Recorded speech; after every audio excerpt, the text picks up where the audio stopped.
Hello, YouTube. It's me, John Avenger. Once again, I got a new T-shirt. It's a new Deadpool shirt.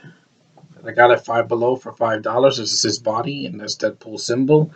Yeah, I hope you guys enjoy that because I am not going to enjoy this review for Scarlett Johansson month. This is the 1997 movie that she did when she was a teenager, and this is a forgotten sequel.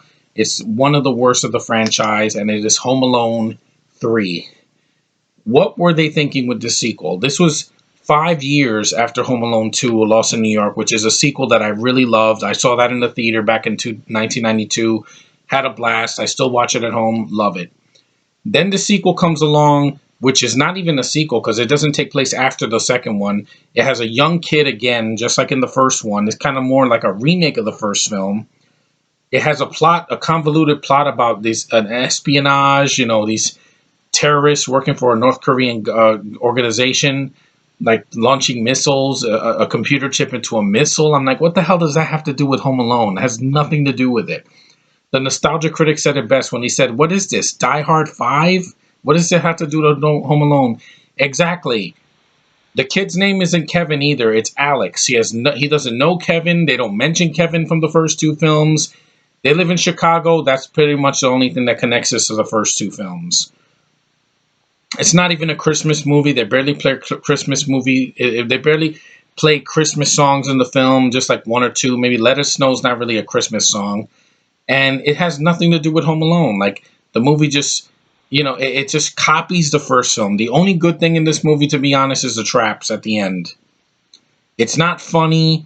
The dialogue is painful. The parrot has its moments, but it's not that funny. It's just a lot of stupid humor, sophomore humor. Scarlett Johansson's completely wasted in this movie. She's the older sister of Alex, and she says, "Oh, he slammed this toilet seat on the thing again, on this thing again. It's not funny. It wouldn't make me laugh in 1997. It's not gonna make me laugh now."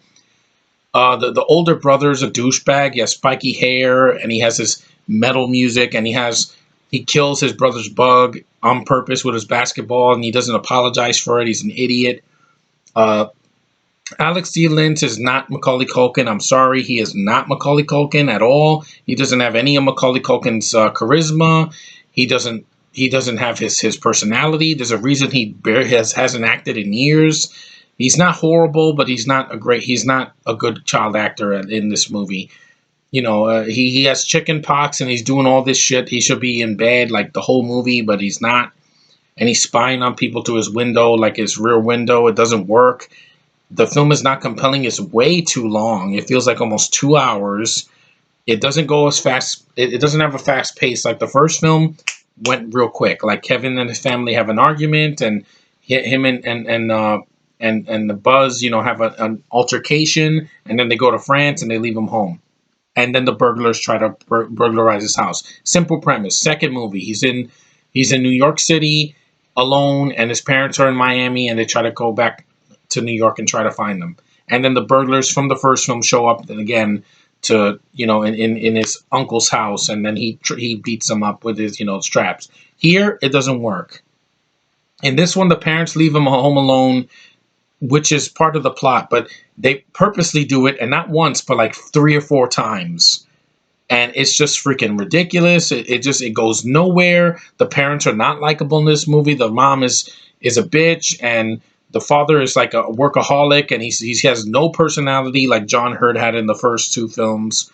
And just it's not funny. Like, the traps are funny. Whoop-de-doo. The traps at the end in the third act. I laughed with that because it's the slapstick from the first two films. That's the only saving grace in the movie. The rest of the film is painfully unfunny. Don't come in, I'm naked, and all that, and him shooting a dart at the girls' butts in the TV. That's not funny.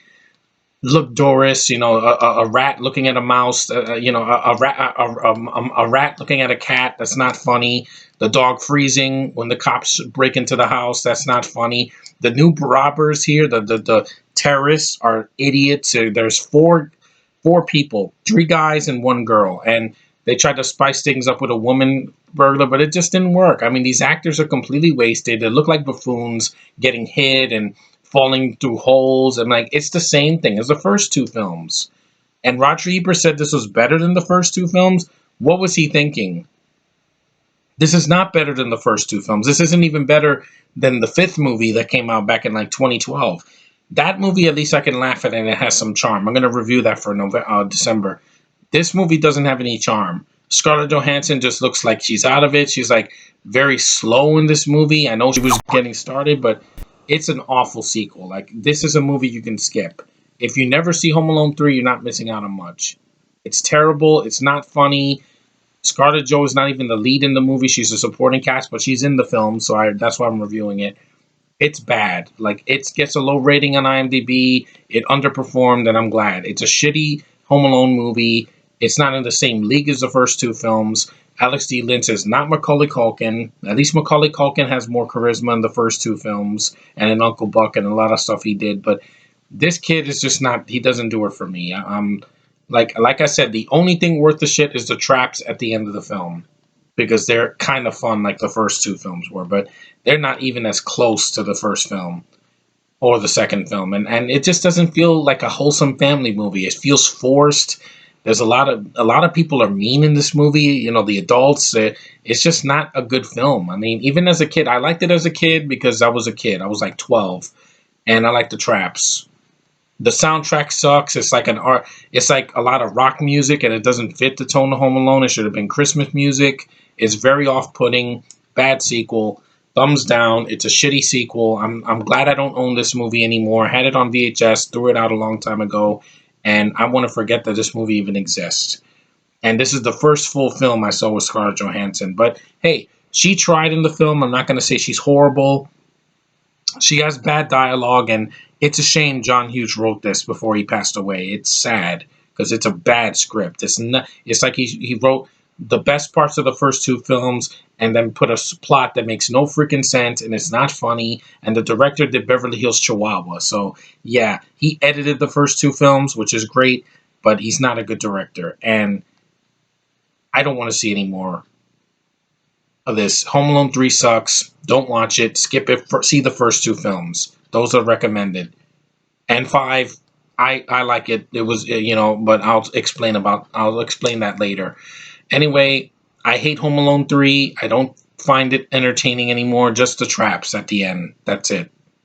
The rest of it can suck it. I don't like this movie. Just really, really disappointing. We should have gotten a third movie that is either Kevin has a kid and then his kid stays home alone, or it should have been, instead of him being burglars breaking into his house, it should be like, I don't know, breaking into his college dorm or something. Something different. But this tried to copy the first film. It didn't work. And then they did a shitty fourth movie, which is even worse. But there's no Scarlett Johansson in that one. So that's trying to recapture the first film by having a kid named Kevin.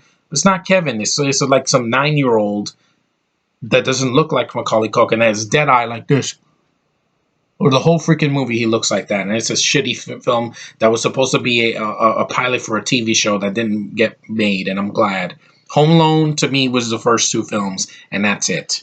5 is a guilty pleasure. I'll be reviewing that in December. I don't hate it because it did something different. This didn't. It sucks. Avoid it.